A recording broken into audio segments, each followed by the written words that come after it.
So this, I think, is a fantastic example and related to what we're going to be talking about today. These are congruence classes, right? All the numbers congruent to 0, mod 3, all the numbers congruence class. I think we did something similar. We're doing something similar to the homework. What I kind of used to prove one of the problems, you know? Yeah, that's spoiling proof. Like another one of spoiling. I asked Dr. Kuykendall if I should be proving the existence of like GCD in class, and he said no, it's on your homework. So don't sorry about that. You know, we're this close. There's right. spoilers. So these are in a way the kind of archetypal congruence classes. For any integer n, you get n congruence classes, right? Those congruent to 1, 0, 1, 2, 3, up to n minus 1, and then n is 0, right? So can somebody give me an example of something that's in this set? Elements congruent to 1 mod 3? Yeah, so pick an integer, and then multiply by 3 and add 1, right? 4, 7, 1, and we go on and on and on. Right? These always. What? -2. Yeah, -2. Exactly. Go on to the -5. Yeah, good. And so we can always do this, right? Any questions about partitions before we go on? Yeah. So, like earlier, when we say a partition, we're talking about like a set. Like, what do we mean when I say? When I think of a partition, I'm thinking the evens, the odds, and that is a partition. But you said the partition is the evens and the odds. Does that make sense? Because in the strictest sense, if we're just talking about set theory, a partition of a set is where you put all of the elements into disjoint sets, and their union is the whole set. So nothing is left out, right? Think about like you have a line and you want to partition it into segments, right? It's like you don't leave anything out, you just pick parts to go together, right? But they don't have to be contiguous, right? It doesn't have to be like this part, but I need everything to be in there. Essentially, you're putting every element into a unique set, and they're all disjoint sets, right? And they sum up to the whole thing. So that alone would not be a partition. It would be the half of the partition, and the odds would form the other half of it. Can't leave anything out. And the big idea is equivalence relations define a partition. If two things are equivalent, right, A equivalent to B, that means they are in the same set that's defined by our equivalence relation. And these are going to occur naturally as we do a bunch of stuff in abstract algebra. Yeah. Is there partitions don't have to have like the same size, right? Like each set in the partition doesn't have to be the same size. Correct. Right. Strictly speaking, this isn't that's gonna define an equivalence relation, but I could have this partition of the integers, right? This set, and then everything above one, right? That's a partition. Everything has a set. Sets their union is all of the integers, right? Is that a question? Okay. Okay. Yeah. Cool. Cool. Well, I think I've been getting ahead of myself. Now let's go on to some theorems. So proposition 1.0.4, as usual, we're going to let A be a non-empty set.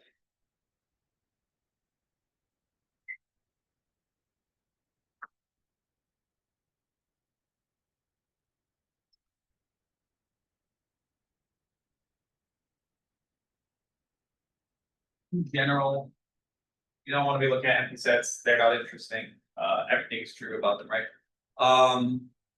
So if tilde is an equivalence relation on A,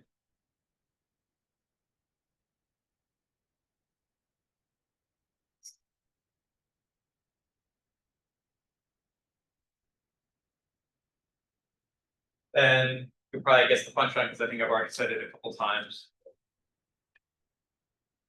Then the equivalence classes defined by the equivalence relation form a partition.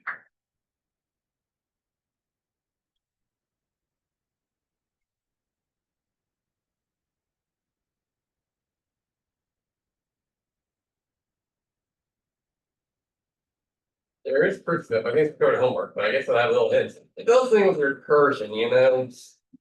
That's my only hint. They also recursion is pure science. So, B is kind of the converse of this, right? If we have some sets AI that form a partition of A, then there exists an equivalence relation on the set such that AIs, the AIs are the equivalence classes, right? So if there exists a partition of A, we'll call it now A1, given by some AIs. Why not just say, you know, A1 AN? Why don't I just say that? Yeah, it's could be infinite, so you kind of use axiom of choice to do it, you know? Well, yes, it could be infinite, right? But I shouldn't even put that would imply, What's that? we'll probably talk about this later, countably infinite. It's like, it could be And indexed also by uncounted anything, right? as well. Look at the real numbers, If you look at Maybe. infinite in all of the analysis. singletons, that's a partition, all like every single element on its own.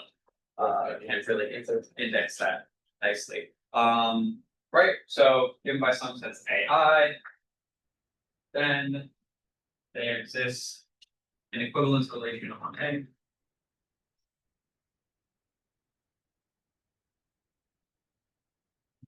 Missing my good function. Such that the AI form the equivalence classes.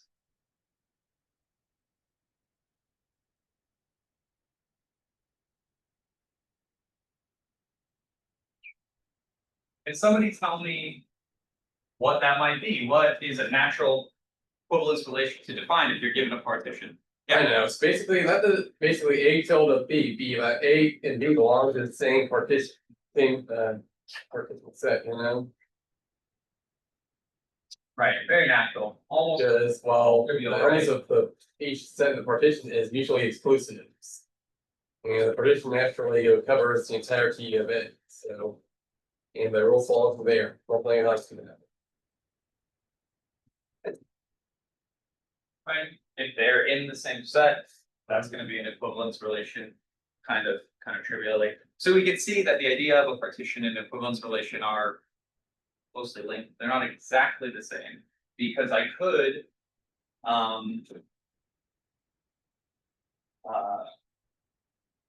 but they're one and the same, two sides of the same coin. Go ahead. So equivalence classes, like all of them together form a partition, but like each one itself is not a partition. It's like part of the partition. But a partition is all of the sets Okay. together, right? That is a partition is a collection of sets, right? That's what the object is. Whose union is the whole thing, and they're all disjoint. That's the definition of a partition. Set of disjoint sets where their union is the local set. Go ahead. When you say it's a collection, do you mean like a set or is it ordered or like what? Yeah, that's a good question. Set theory question. So you could think about it as a set of sets, but it's kind of an object in itself, right? We call it a partition, collection of sets. You can talk about it as a set of sets, right? We can think about the partition as a set. In this case, say finite of sets, so that the union of all of them is the whole thing, and they're all disjoint. AI intersect AJ is the empty set. If AI is not equal to J, their union is the whole thing. Yeah, if you want to think about it as a set of sets, that is perfectly fine. All right, so now we're going to talk about some properties of the integers that are very, very useful, but can be somewhat misleading as well. All of our lives up to this point, we've mostly looked at the integers, real numbers, maybe the complex numbers. And we're going to see in this class that all of these are uniquely nice in subtly different ways, right? So Even though the integers have the same cardinality as the rationals. definition. So first, let A and B be in the integers. More generally, this definition works for any set. And A not equal to 0. Right, that would be a normal. Then we're gonna say that A divides B. We're gonna write it like this.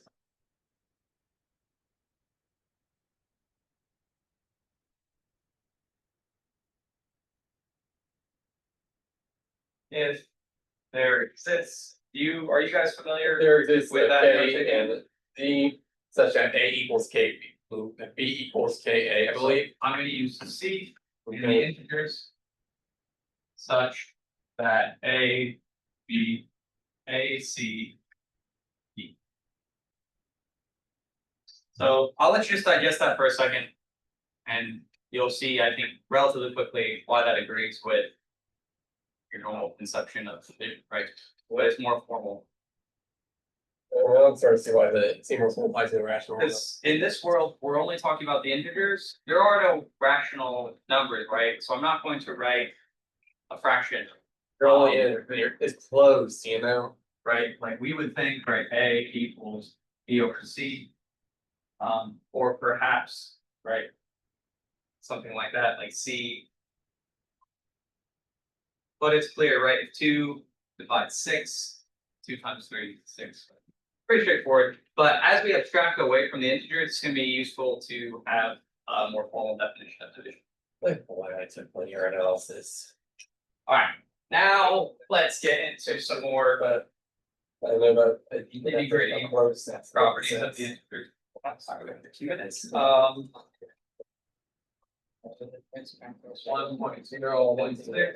Linear analysis. It's also So Linear analysis. let's say you know the integers. It's not for you. They're really just the course lines.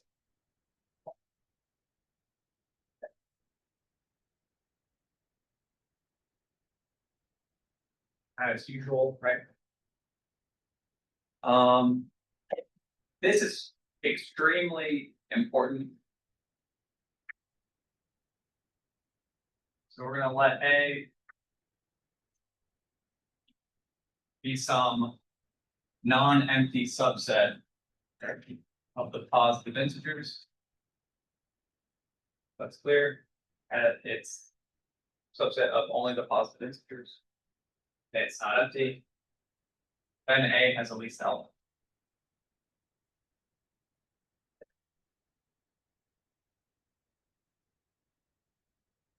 Least I mean smallest, right?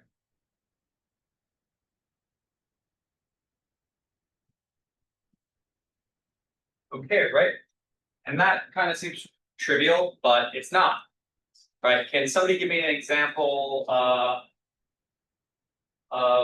a set of integers that doesn't have a least element? Probably the set of negative integers. All of negatives, because every time they all be like Yes, or even the set of integers, right? Or the set of odd integers. Take your pick.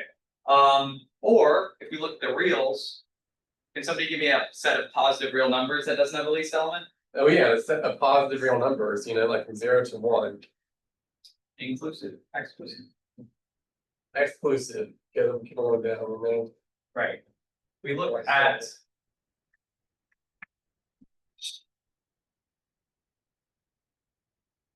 this does not.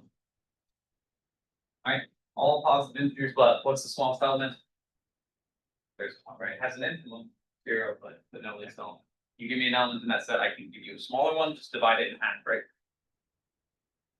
So this is going to be important for proving things. In general, we're going to want to be able to say, pick this to be the smallest element, and we're going to use that, right? All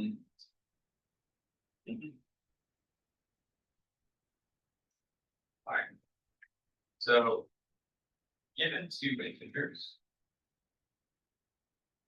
you can see they have the greatest common divisor.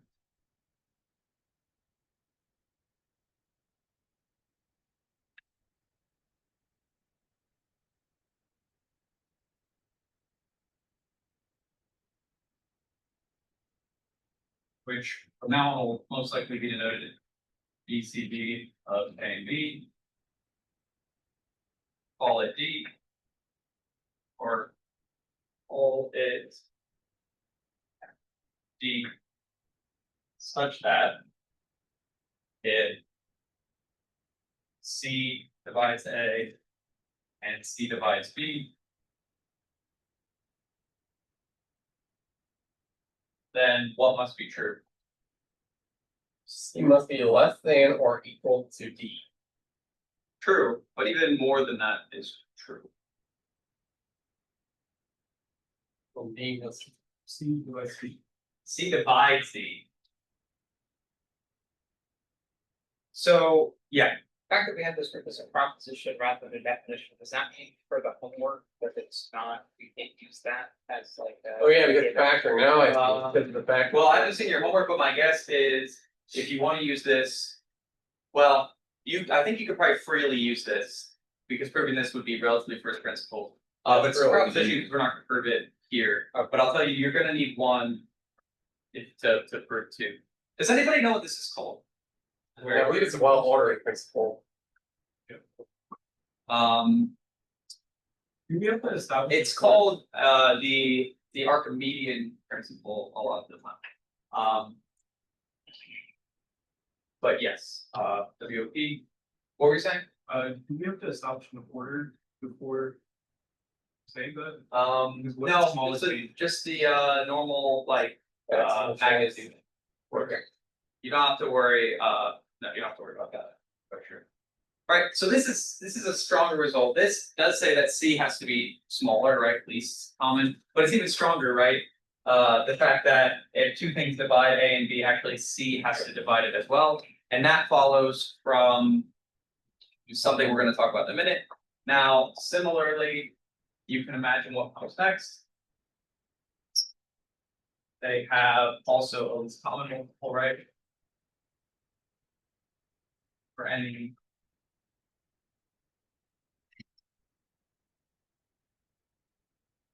there exists a least common multiple.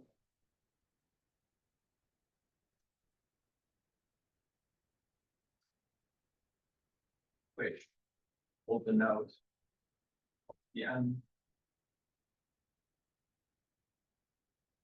We'll call it L such that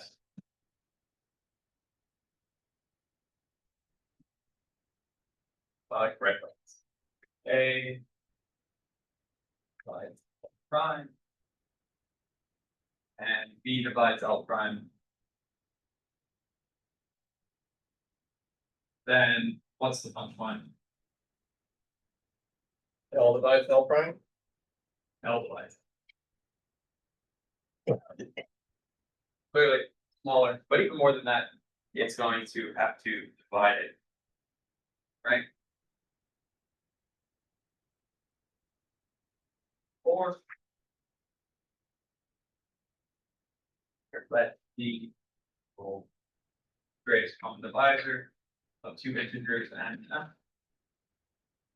And L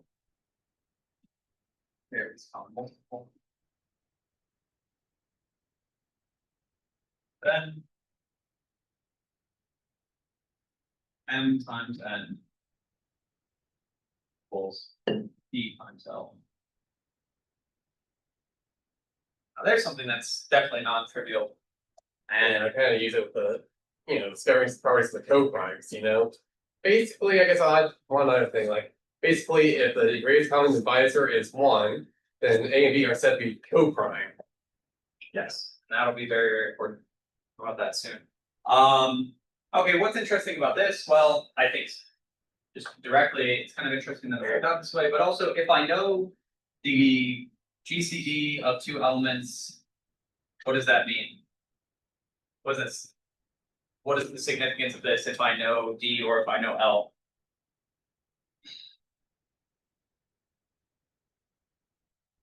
It's very easy to get the other one, right? If I knew the greatest common divisor of these two elements, well, then I multiply them and I divide by D, and I can get the least common multiple without having to do a lot of work. In the integers, if I have the prime factorization of the elements in the first place, it's not too hard, right? As a little aside.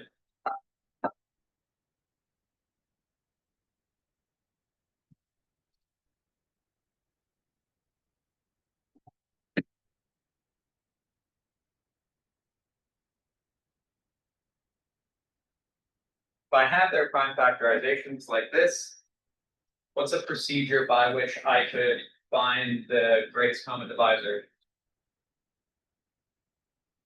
using these.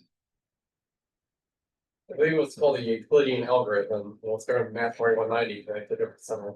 Yes, you use the Euclidean algorithm kind of from first principles with the numbers, which will be important this one as well. But I have all the information I need right here, right? All I need to do is, well, maybe it'll be more clear if I write them using the same primes, right?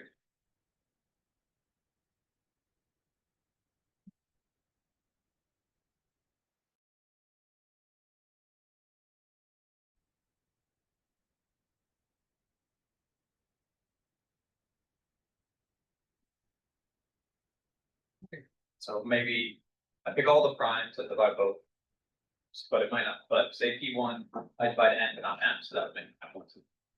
Yeah. Said how would we find the GCD? How do you find the Would GCD? it be the greatest prime that they have in common? Yeah, for each prime, I just pick the smaller between M1 and N, right? That prime will divide both, and that will be the largest of that prime that divides both, right? So I do that for each prime. So if I had, say, 2 squared times 3 and 2 times 3 squared times 7, it's easy to find their GCD. Well, you pick right. 1 smallest, 1 is the smallest 0, right? So 2 to the first times 3 to the first. That's their greatest common divisor. And that's nice and all. But you're not gonna have the prime factorization of an integer in general. Kind of a hard problem. If any of you know a way to factor an integer, like really, really quickly, let me know, and I will give you half of all the money that we can make from that. So, all right. Any questions?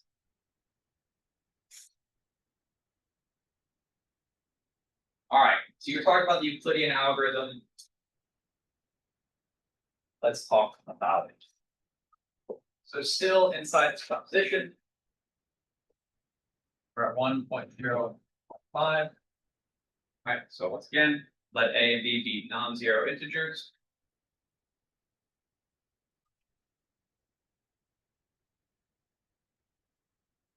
This be 0.7. 0.6 or 0.7. Think. Prop 1 of 6. I literally just said 5. In my brain, I said 4. I said that's the sorry, I said 1.0.4. Gosh, man, I'm making this confusing, aren't I? In 5. He has A, B, C, D in his notes, but let me just be consistent here. Then there exists U, R in the integers with what? Is this? Do you know? So they're coprime?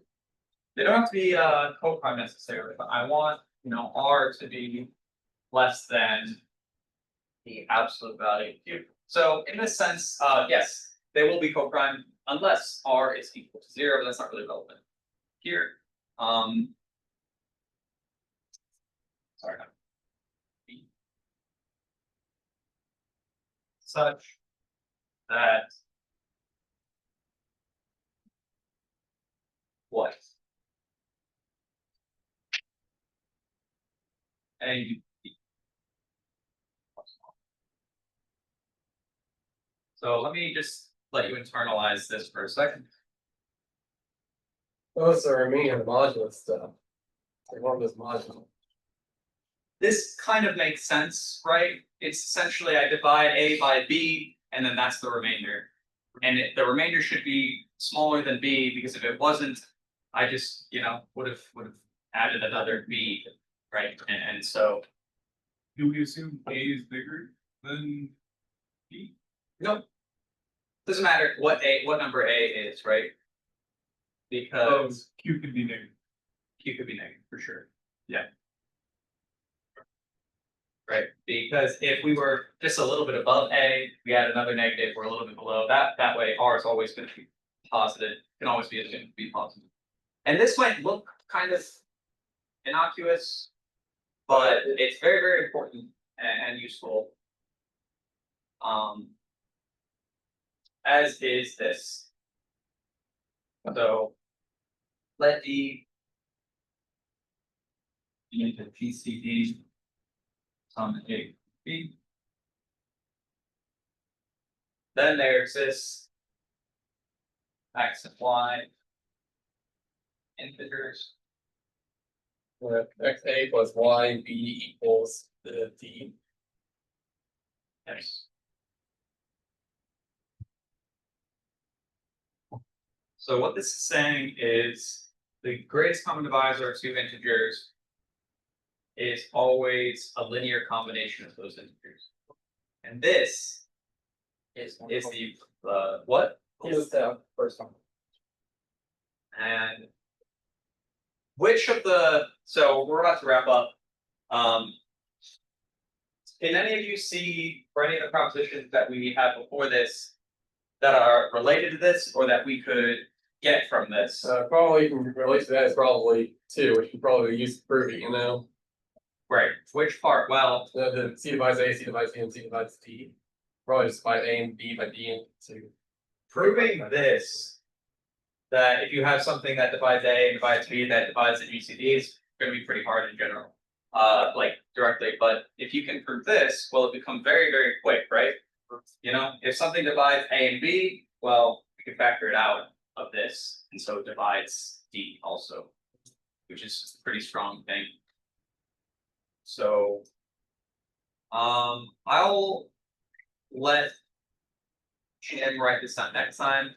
What we have next is the fundamental theorem of arithmetic. Does anybody know what that is? Don't recall. Well, I'll let him talk about it. It's something from grade school really, but any questions about anything that we did today? I apologize again for being late, sincerely. Thank you for being patient. And have a good weekend. You too.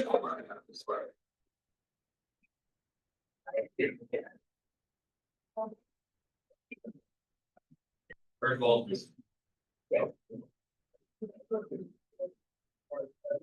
I guess you all the fonts and finger and stuff. That's yeah, I'll be fine. I think.